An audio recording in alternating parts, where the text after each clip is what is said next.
मैं विनय वर्मा और आप मुझे कुंडली रहस्य चैनल पे देख रहे हैं।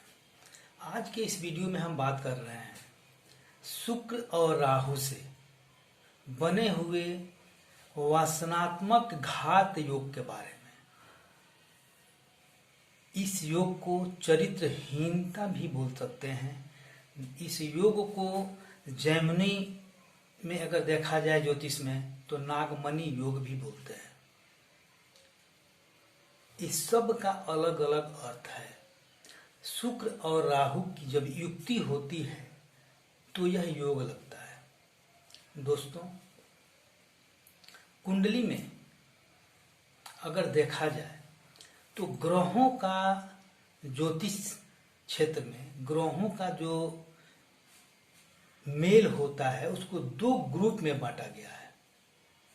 एक देव ग्रुप बोलते हैं और दूसरा राक्षस ग्रुप बोलते हैं। देव ग्रुप में सूर्य, चंद्रमा, मंगल और गुरु होता है। राक्षस ग्रुप में बुध, शुक्र, शनि, राहु और केतु होता है। दोस्तों, जब देव ग्रुप में चंद्रमा और गुरु का दोनों एक साथ मिलते हैं तो गजरे केसरी योग बनाता है। दोनों अच्छे मित्र बनते हैं। लेकिन वहीं राक्षस ग्रुप में अगर शुक्र के साथ अगर राहु मिलता है तो वह राक्षस मनोवृत्ति का दोस्ती बनाता है। देवता ग्रुप में अगर देखा जाए तो राम सुग्रीव की मित्रता चरितार्थ होगी। ठीक वहीं शुक्र और राहु की जब युक्ति होती है, यानी राक्षस ग्रुप में जब हम ध्यान देते हैं तो यह ग्रुप जब भी एक दूसरे से मिलते हैं या मित्र बनते हैं तो निश्चित रूप से ये पाप को बढ़ा देते हैं। अब अगर देखा जाए यह विचार जो है क्यों आया, देखिए, सबसे बड़ा चीज है कि गुरु भी देवता वर्ग में, अगर देवता वर्ग में देखा जाए, ऋषि पराशर के अनुसार ग्रहों का जो वर्ग बांटा गया है, राक्षस वर्ग और देवता वर्ग, दो वर्ण बांटा गया है।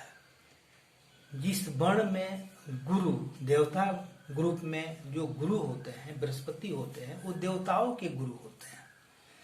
ठीक उसी तरह से राक्षस वर्ण में शुक्र राक्षसों के गुरु होते हैं। गुरु तो गुरु हैं, विद्वान तो रहेंगे ही। तो बृहस्पति अगर विद्वान है तो शुक्राचार्य भी विद्वान ही हैं, वो भी महाज्ञानी में आते हैं। ये अलग की बात है कि जैसी संगति, जैसी मित्रता, जैसे माहौल में हम रहेंगे उसका प्रभाव मिलेगा। तो राक्षस के वर्ग में रहने पर मनोवृत्ति तो निश्चित रूप से वैसा ही बनेगा। वैसे अगर देखा जाए शुक्र के बारे में अगर देखा जाए तो शुक्र धन का कारक है, भोग विलास, सेक्स सुख का कारक है, हीरे डायमंड का कारक है। दोस्तों, शुक्र उजाला का कारण है, चेहरे पे चमक का कारक है। शुक्र वाले जो अच्छे शुक्र वाले जो होते हैं खूब सुंदर, उनके चेहरा पे तेज होता है, एक आकर्षण होता है। विपरीत लिंग को अपने तरफ खींचने के लिए उनके अंदर एक अलग ज्योत होती है, तेज होता है। चाहे यह योग किसी औरत की कुंडली में बने या किसी पुरुष के कुंडली में बने, अगर शुक्र अच्छा है तो निश्चित रूप से वह सुंदर होंगे। अगर औरत के कुंडली में है तो वो खूब सुंदर होगी। और जब ऐसे जातक शुक्र से बने होते हैं तो और शुक्र और राहु जब एक साथ बने होते हैं तो ऐसे जातक ग्लैमर्स को प्राप्त होते हैं, म्यूजिक सेक्टर में होते हैं, म्यूजिशियन, फैशन, फिल्मी सिटी, हॉलीवुड, सिनेमा में, बॉलीवुड, इस सब क्षेत्र में निश्चित रूप से जाने वाले बनते हैं। अगर औरत को देखा जाए तो उनका शरीर का बनावट छरछरा बदन होता है, एक अलग आकर्षण होता है।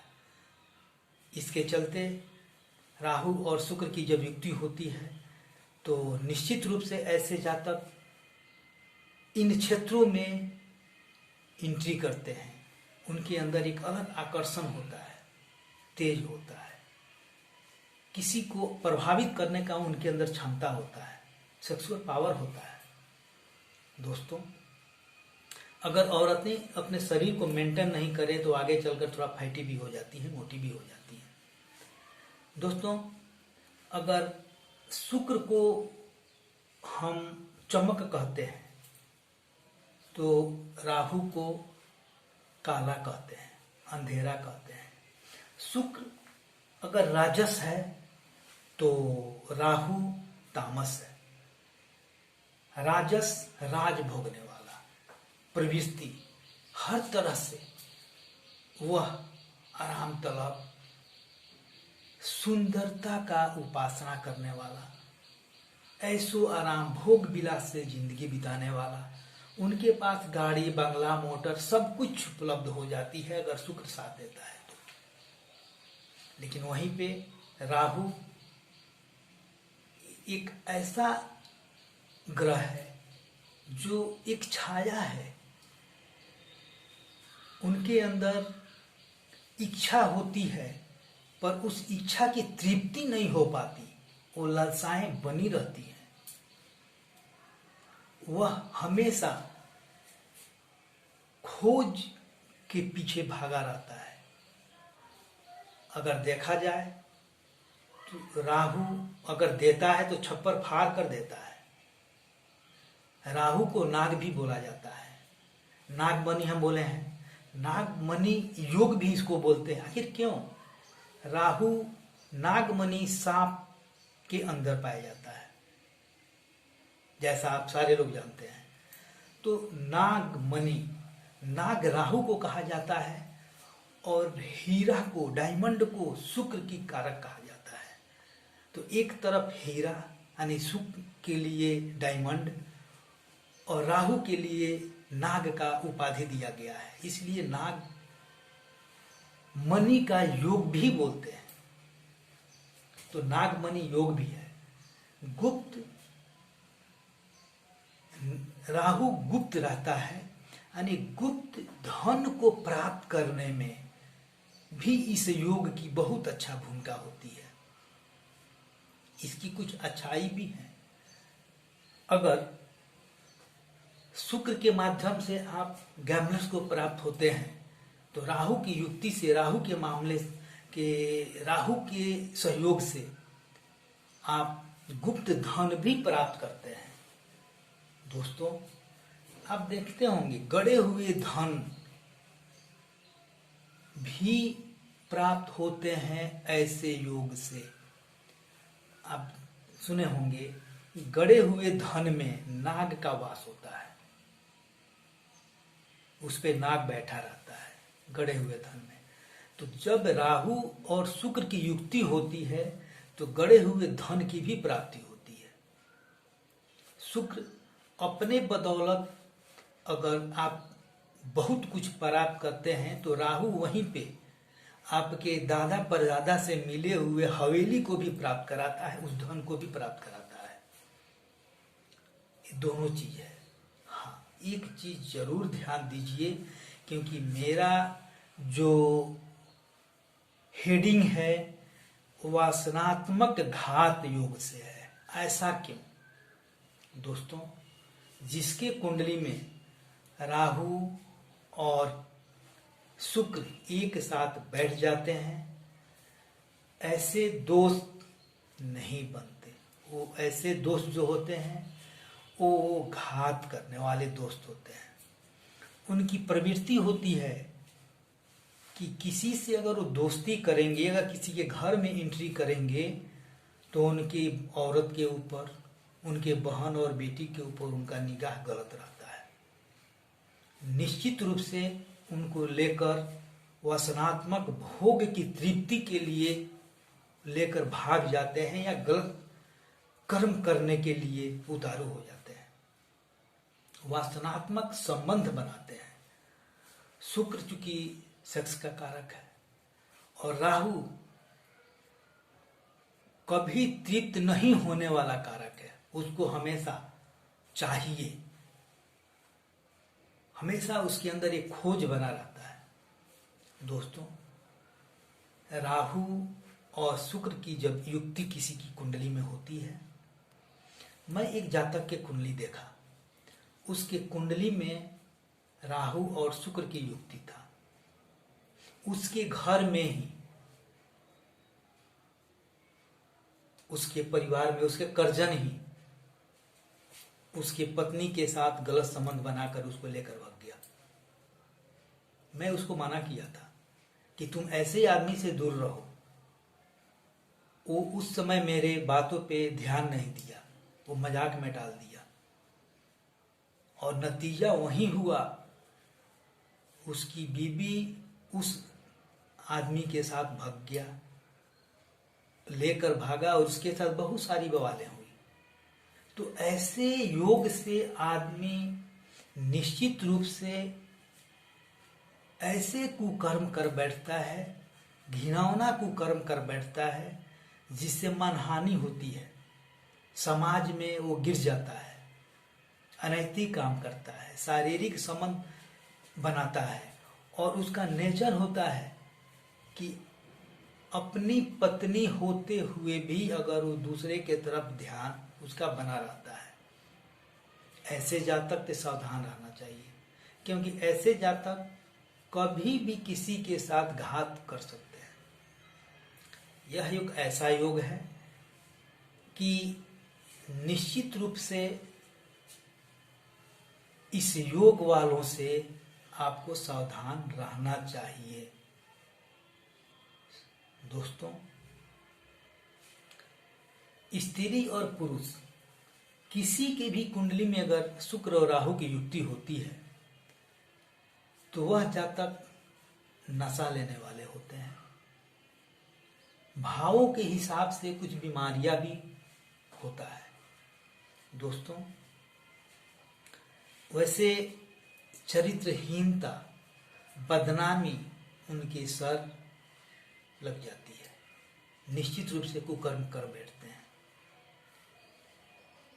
औरतें, आप देखते होंगे फिल्मी सिटी में, इस योग के माध्यम से वो स्टार तो बनते हैं, लेकिन बहुत सारे हमेशा अपने दोस्त को चेंज करते हुए सेक्सुअल तृप्ति के लिए भटकते रहते हैं।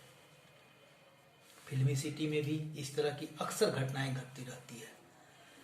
यही योग है जो आपको फिल्मी सिटी तक लेकर जाता है। लेकिन अगर राहु और शुक्र एक साथ बैठ जाए, उस पर भी अगर शनि का नजर पड़ जाए या शनि भी बैठ जाए, तो आदमी इतना दलदल में गिर जाता है कि जहां से निकल नहीं पाता है। दोस्तों, अगर देखा जाए तो कभी भी यह अनैतिक और आकस्मिक धन भी देता है, चरित्र को कमजोर भी करता है, बीज को भी कमजोर करता है। दोस्तों, इस योग के होने से दोस्त नहीं, वासनात्मक तृप्ति के लिए करीब आता है, किसी से दोस्ती बनाता है। यह योग रिश्ता नहीं देखता, जिसके भी घर में जाता है सिर्फ वासनात्मक संतुष्टि के लिए उसका ध्यान उसके परिवार पे लगा रहता है। दोस्तों, अब हम बात करेंगे कि यह योग कब अधिक हो जाता है या कब समान रहता है। बहुत सारे कुंडली में ऐसे योग होते हैं, उसके बावजूद भी उनके मन में जिज्ञासा होती है, लेकिन उसके बावजूद भी मन में रहते हुए भी अपने मन को दबा लेते हैं, दिखावा नहीं करते हैं और गलत काम नहीं कर पाते हैं। मन में रहती है, क्योंकि यह योग बना है तो मन में भावना तो रहेगा, लेकिन वह गलत नहीं करते हैं। गलत क्यों नहीं करते हैं? उस पे अगर गुरु की दृष्टि हो, बृहस्पति की दृष्टि हो, तो वह जातक बदनामी ऐसा काम नहीं करेंगे जिससे वो बदनाम हो जाए। कुछ करेंगे भी तो छुप के करेंगे। दोस्तों, इसके अलावा यह देखा जाता है कि शुक्र का डिग्री कितना है, राहु का डिग्री कितना है, दोनों की डिग्री में डिफरेंस कितना है, ये सब आकलन किया जाता है। दोनों की डिग्री अगर समानता बनाए, दोनों बराबर हो, तो यह योग और भी खतरनाक हो जाता है। लेकिन वहीं अगर उस दोनों की डिग्री में काफी दूरियां हो, तो थोड़ा सोच समझने का मौका मिल जाता है। वैसे ध्यान रहे, शुक्र की महादशा अंतर्दशा में या राहु की महादशा अंतर्दशा में यह योग प्रबल हो जाती है, यह योग कारक हो जाता है और आदमी से, व्यक्ति से यह योग वह कुकर्म करा देता है। दोस्तों, तो निश्चित रूप से आप अपने कुंडली को देखें, कहीं ऐसा तो नहीं कि आपके कुंडली में शुक्र और राहु की युक्ति बना हो। यह भाव पे भी प्रभाव डालता है। पत्नी के भाव में अगर बैठ जाए तो निश्चित रूप से अपनी पत्नी से तकरार करा देगा, तलाक करा देगा, क्योंकि उसका नेचर अपने पत्नी से संतुष्ट नहीं हो पाएगा। वह अपनी संतुष्टि दूसरी औरत में खोजेगा, फिर तीसरी औरत में खोजेगा, वह भटकता रहेगा, जिसके कारण पति पत्नी के बीच में विवाद पैदा कर देगा। अगर लग्न में बैठ जाए, लग्न तो शरीर है, खुद पे है, उसका नेचर ही बना रहेगा, हमेशा उसका डिमांड बना रहेगा, वासनात्मक भूख बनी रहेगी, वह खोज में रहेगा। ये भी नहीं कि एक पाकर रुक जाए, ऐसा नहीं है, खोजता रहता है, बदलता रहता है। इस तरह की बहुत सारी, हर भाव में अलग अलग इसका प्रभाव होता है। दोस्तों, कहीं ऐसा तो नहीं कि आपके कुंडली में भी राहु और शुक्र का युक्ति है? ध्यान दीजिए। और दोस्तों, मैं इसका समाधान बतला रहा हूं, इससे बचिए और इस समाधान को आप पूरा कीजिए। निश्चित रूप से इस दुर्योग से मुक्ति मिलेगी, कुछ राहत मिल जाएगी। पूर्ण रूप से राहत पाने के लिए तो अपनी मन को कंट्रोल में करना पड़ता है, अपनी मनोवृत्ति को चेंज करना पड़ता है, अपने आप में बदलाव लाना पड़ता है।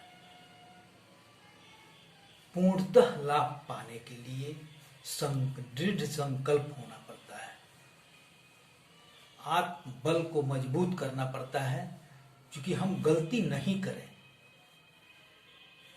उसके अलावा भी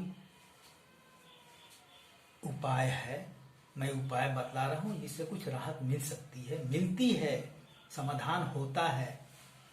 तो दोस्तों, पहला आप तो ये जाने कि यह योग पूर्ण जन्म के श्राप से आपके कुंडली में बना है,